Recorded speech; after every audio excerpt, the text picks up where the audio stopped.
Sahabat-sahabat subscriber, selamat pagi dimanapun anda berada. Assalamualaikum warahmatullahi wabarakatuh, bosku. Gimana kabar kalian, bosku? Semoga kalian sehat selalu ya, dilancarkan segala urusannya dan dimurahkan rezekinya, dan jangan lupa tersenyum, bosku. Oke, dan di video kali ini, bosku, saya kembali lagi ya kerja korek filing di perumahan Malaysia ya, dengan menggunakan backhoe. Dan buat bosku yang pertama kali menjumpai channel Wirahadi 86, saya ucapkan terima kasih dan jangan lupa bantu supportnya dengan cara tekan tombol like, komen, dan subscribe, bosku. Karena subscribe itu gratis, biar saya tambah semangat lagi mengupload video-video terbaru seputar kerja-kerja beko atau seputar kerja-kerja lah ya, bosku ya. Oke, dan di video kali ini, bosku, ini time rehat ya. Time kita rehat jam 10. Jam 10 itu kalau di Malaysia ya, kalau kerja bangunan ya, kita rehat, istirahat setengah jam.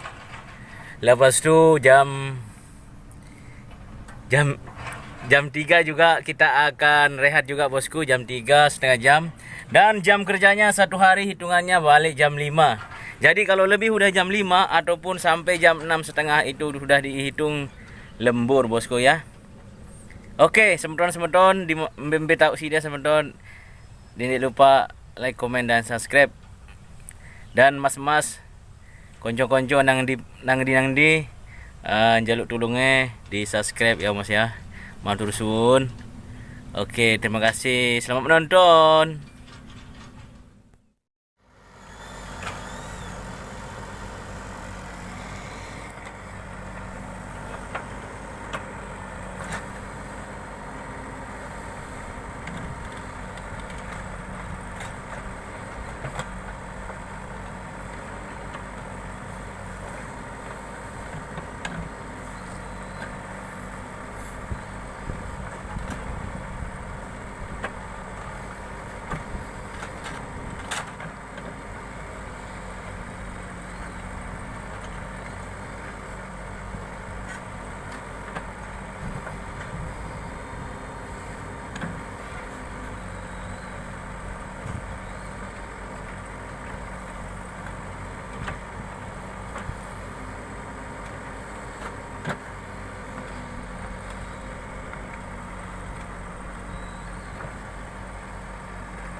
videonya sampai di sini dulu bosku. Jika kalian suka dengan video ini silahkan klik tombol like, komen dan subscribe bosku. Terima kasih.